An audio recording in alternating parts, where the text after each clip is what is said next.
Hello everyone, Fiorim here, welcome back to the channel. Oh yes, I am excited today. Or partly excited and partly afraid. Because today I'm starting to build a new MegaFactory and that will be a huge project, probably taking months to complete. Today's episode will be about building the actual, building from the walls and foundations. And speaking of foundations, I will need over 1 million concrete for them.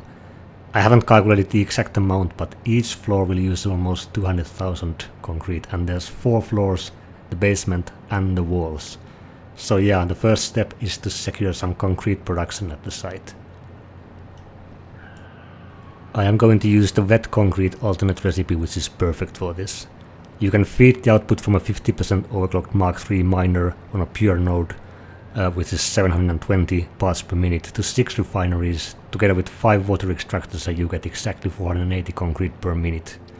I'm gonna do that on 2 pure nodes near the MegaFactory site for a total production of 960 concrete per minute. That is roughly the base I'm able to use them with souping. And talking of souping, by the way, I would never do anything like this without it, so thanks Coffee Stain for update 5.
Oh, and a public service announcement. Do not plan anything big like this in the Spire coast.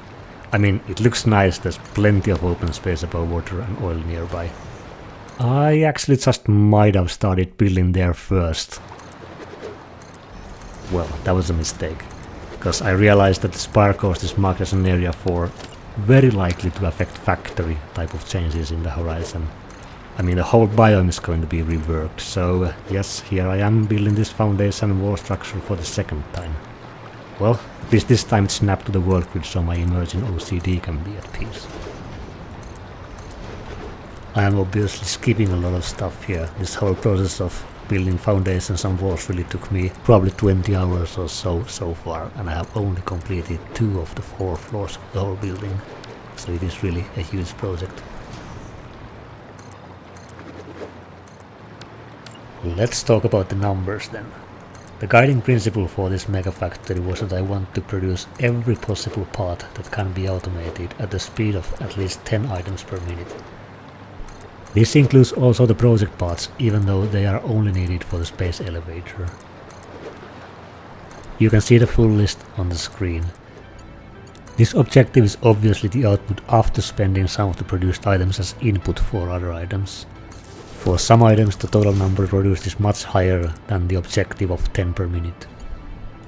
The winners here are quick wire, which I produce at 8760 per minute, steel pipe at 5550 per minute, and wire at 3780 per minute. I want to also produce most of the items at one site, hence the term MegaFactory. However, I'm making some exceptions with items that are very easily produced at the source and that at least don't require more storage space than the materials. This includes ingots, apart from aluminium, copper sheets, copper powder, concrete, rubber, plastic, steel pipes and beams, and quartz crystals.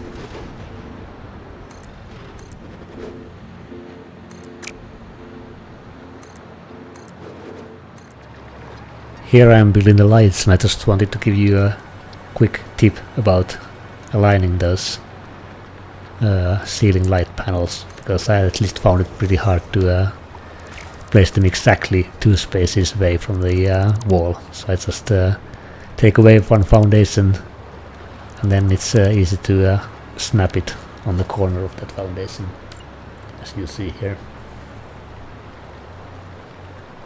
This makes them align perfectly, because sadly they don't have the alignment lines for lights, at least yet in the game.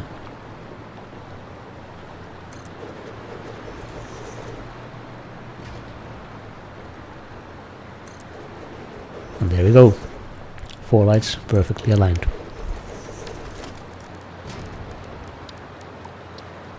Visually I want to have a clean look with all the belts etc. hidden. Thus I will have a service level between each floor and service walls between each room, where all the logistics will happen. Under the factory I also have a taller service level, as the majority of the logistics will happen there. I have chosen to go with the room-based layout. This allows for easy grouping of production of the same item, as well as provides a clean look. The drawback is that you can't see the whole production at once. I hope this also means that the inevitable FPS issues from this large factory will be smaller, as the GPU doesn't have to draw loads of objects at once. The rooms will be on 10 by 10 foundations, and they will be 8 walls tall. This will fit even refineries without clipping. I will need to find some solution to prevent clipping for the particle accelerators. I didn't really want to increase the room height for all the rooms because of this. Under each floor there will be a service layer, which is 8 walls tall on the first floor and 2 walls tall otherwise. The belts and pipes will go through the floor via this service level to provide a clean look inside the rooms.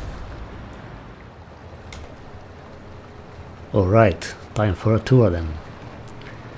I have built some sample rooms here to show you how they will look like when they are finished. And the first machine that I will go through are the smelters. Those are not used very often in the factory, but I will use them for aluminium ingot production, and I can fit 16 of them pretty easily in this big room, as you can see here. Pretty clean with all the belts going through the floor. I like this layout a lot. And after the smelters we have the constructors, of course. They are slightly bigger. I am now putting 12 of them inside one room.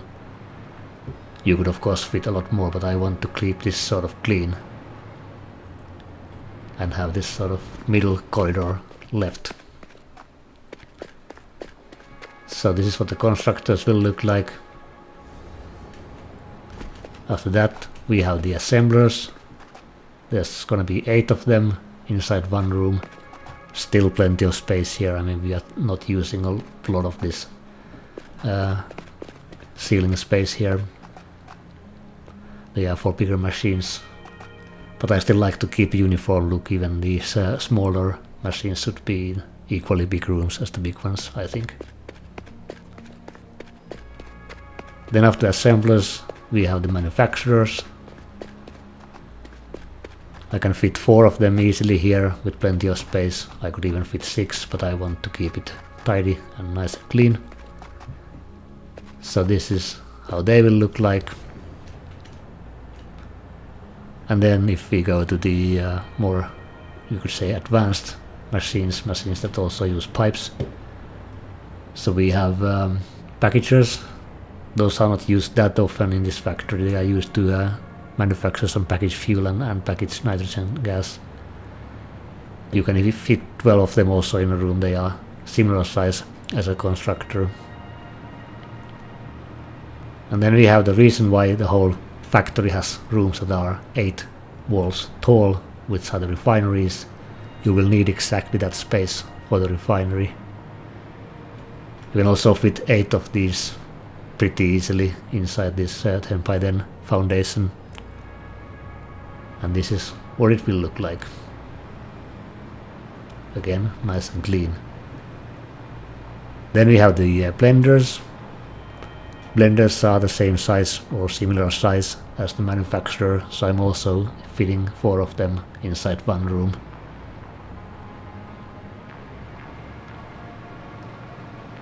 And then finally we have the big one, which is the particle accelerator. They are in my factory to produce nuclear pasta, and even though it's only one item, I will need 20 of them because you can only produce half a nuclear pasta per minute per accelerator. These are also a bit problematic because they are slightly bigger, as you can see, slightly taller than the room, so they will actually clip through the roof a bit. I will need to find some kind of a solution for this when I'm actually building them. I think I'll just raise the ceiling a bit where they go. But even 2 of these fit sort of nice in these relatively big rooms. So that's how the factory looks like. And that concludes the second episode of this series. I hope you have enjoyed it as much as I enjoy producing them. I am still new to YouTube, so feel free to comment if you have any tips or tricks on how to make these videos even better. Also, I'm thinking if I should also produce some beginner videos in addition to these endgame MegaFactory related videos, so let me know if you would like to see those as well. I also managed to avoid saying this until the end of the second video, but please subscribe to the channel, it really helps. Thanks a lot and see you soon.